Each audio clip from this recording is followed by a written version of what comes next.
Halo adik-adik semuanya, selamat datang kembali di channel Mikael Samosir. Nah, pada kesempatan ini kita akan masuk kepada pembelajaran tema 4, subtema 1 pada pembelajaran yang pertama. Baik, kita mulai saja.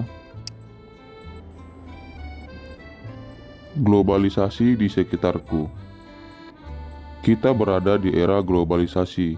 Dapatkah kamu menyebutkan dan menjelaskan fakta tentang globalisasi yang ada di sekitarmu? Ayo mengamati. Amati berbagai produk yang ada di sekitarmu. Produk tersebut bisa berupa pakaian, tas, atau sepatu yang kamu, temanmu, dan gurumu kenakan. Bisa juga makanan dan minuman, atau produk lain yang ada di sekitar kelas dan sekolah. Bisakah kamu menerka negara mana yang memproduksinya? Adik-adik, pada saat ini kita diminta untuk menuliskan nama produk yang misalnya yang telah kita gunakan dalam kehidupan sehari-hari ataupun yang ada di sekitar kita, baik itu pakaian, tas, atau sepatu yang kita gunakan atau teman-teman dan guru gunakan ya. Kita juga diminta untuk menuliskan dari mana produk tersebut berasal. Nah, di sini kita diminta untuk melihat gambar ya yang ada di dalam peta ini, yang dimana lengkapi tabel di atas berdasarkan peta dunia berikut. Jadi kita bisa melihat nama-nama produk ya, kemudian dari negara mana berasal. Dan di sini kakak sudah coba buat.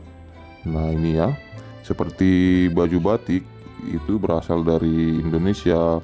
Kemudian sepatu juga banyak dari Indonesia ya. Begitu juga dengan tas, banyak juga dari Indonesia. Kemudian ada handphone dari Indonesia juga. Buku juga dari Indonesia. Jam tangan, kemudian boneka, karpet, mobil, dan susu. Ini berasal dari luar negeri ya, di luar Indonesia. Nah, kita menuliskan ini berdasarkan peta yang telah diberikan di halaman ini. Nah, nanti adik-adik boleh menambahkan jika masih ada yang adik-adik temukan.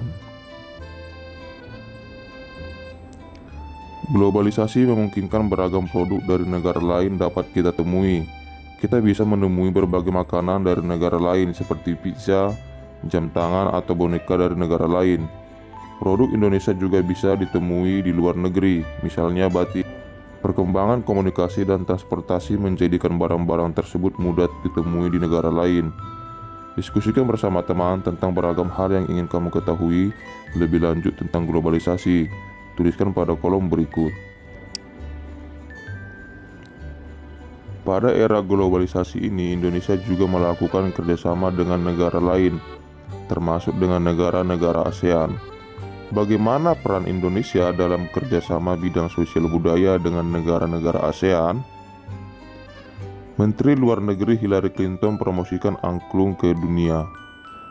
Nah, adik-adik, ini ada beberapa artikel ya mengenai teks tentang Menlu Hillary Clinton promosikan angklung ke dunia. Nah, nanti adik-adik boleh baca, kemudian kita diminta untuk cermati pertanyaan berikut berdasarkan artikel berita tersebut. Bagaimana bentuk kerjasama Indonesia dengan negara-negara Asia Tenggara di masa globalisasi ini? Bagaimana peran Indonesia dalam kerjasama tersebut? Bagaimana peran angklung dalam acara tersebut? Nah, adik-adik, sebelum menjawab ini, nanti adik-adik baca dulu artikel ini ya. Dan di sini kakak sudah coba buat juga jawabannya. Untuk yang pertama, bagaimana bentuk kerjasama Indonesia dengan negara-negara Asia Tenggara di masa globalisasi ini? Bentuk kerjasama yang terjalin merupakan kerjasama regional yang melibatkan Indonesia dengan negara-negara Asia Tenggara. Saat ini, organisasi ASEAN menjadi wadah kerjasama di bidang seperti politik, ekonomi, keamanan, sosial, dan budaya. Bagaimana peran Indonesia dalam kerjasama tersebut? Indonesia pernah menjadi tuan rumah penyelenggara pertemuan kerjasama, menjadi salah satu pendiri ASEAN.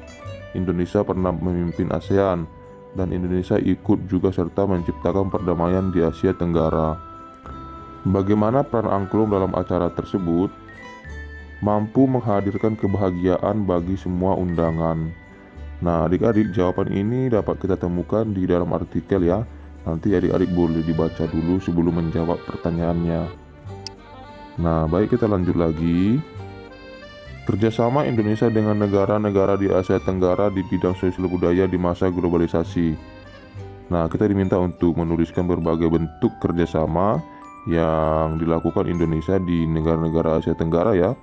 Kemudian peran Indonesia dalam hubungan kerjasama dengan negara di Asia Tenggara, baik itu bentuk sosial, kemudian baik itu dalam budaya. Dan kakak sudah coba buat jawaban alternatifnya. Nah, ini dianya. Bentuk kerjasamanya, kerjasama untuk kepentingan kemanusiaan ya, ini dalam bidang sosial. Kemudian peran Indonesia itu mengirimkan bantuan kepada negara-negara yang dilanda bencana alam atau konflik. Bentuk kerjasamanya lagi menjaga perdamaian antar negara anggota, lalu mewujudkan Asia Tenggara bebas narkoba. Dan di sini ada peranan Indonesia seperti ikut serta menyelesaikan konflik Kamboja, lalu melakukan upaya-upaya pemberantasan narkoba. Kemudian dalam budaya, bentuk kerjasamanya memperkenalkan negara-negara anggota melalui lembaga-lembaga pendidikan seperti sekolah, menyelenggarakan festival dan pekan film, mengadakan festival seni, mengadakan program pertukaran antara televisi dan radio, mengadakan program pertukaran artis. Kemudian peranannya yaitu memberikan sponsor seniman-seniman lokal untuk mengadakan pentas seni di negara tetangga, mengundang seniman dari negara tetangga untuk mengadakan pentas seni di Indonesia, mendukung program pertukaran pelajar antara negara anggota termasuk beasiswanya. Nah, ini kakak sudah coba buat, nanti adik-adik boleh gunakan ini ya. Baik, kita lanjut lagi. Tahukah kamu, listrik mempunyai peranan penting di era globalisasi. Bagaimana produksi listrik di era globalisasi ini? Ayo diskusikan. Kita sering mendengar bahwa abad 20 merupakan abad globalisasi. Berbagai peristiwa dari berbagai belahan dunia dapat kita saksikan langsung melalui layar televisi pada jam, menit, atau bahkan detik yang sama. Kita dapat berhubungan dengan sanak saudara, kerabat, atau sahabat yang berada di negara lain dengan mudah. Kita seakan hidup dalam satu desa yang sangat besar. Menghasilkan energi listrik.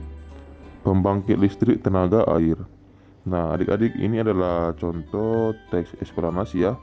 Nanti silakan adik-adik baca, baru melanjutkan lagi ke halaman berikutnya.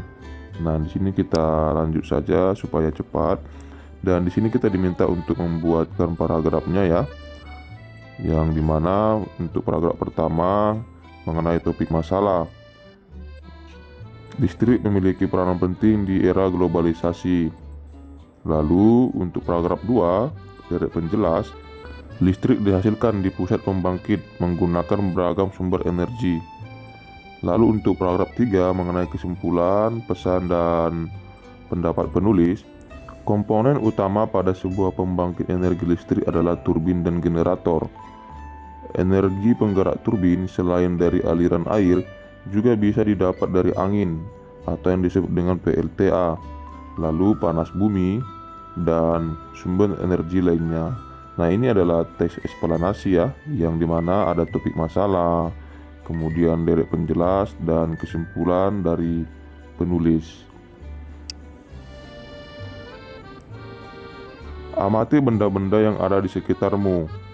Apakah kamu menemukan produk-produk yang berasal dari lintas negara? Catat temuanmu pada tabel di bawah ini. Adik-adik, kita diminta untuk mengamati berbagai produk yang ada di sekitar kita ya. Kemudian setelah kita menemukan produk-produk tersebut, kita diminta untuk mencatat asal negara produk tersebut, kemudian penggunaan dalam kehidupan sehari-hari, lalu pengaruh produk tersebut terhadap kehidupan suatu negara. Nah, di sini kakak sudah coba buat ya berbagai produk yang ada di sekitar kita. Contohnya itu jam tangan Rolex ya.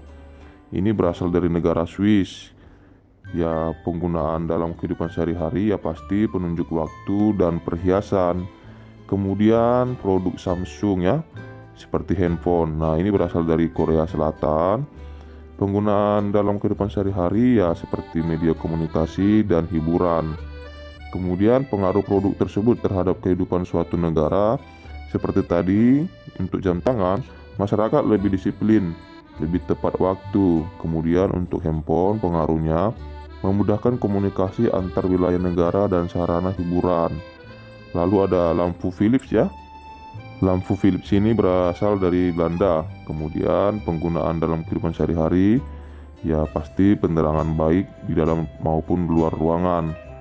Lalu mobil BMW. Nah, ini adalah produk yang berasal dari negara Jerman, yang dimana penggunaan dalam kehidupan sehari-hari yaitu alat transportasi.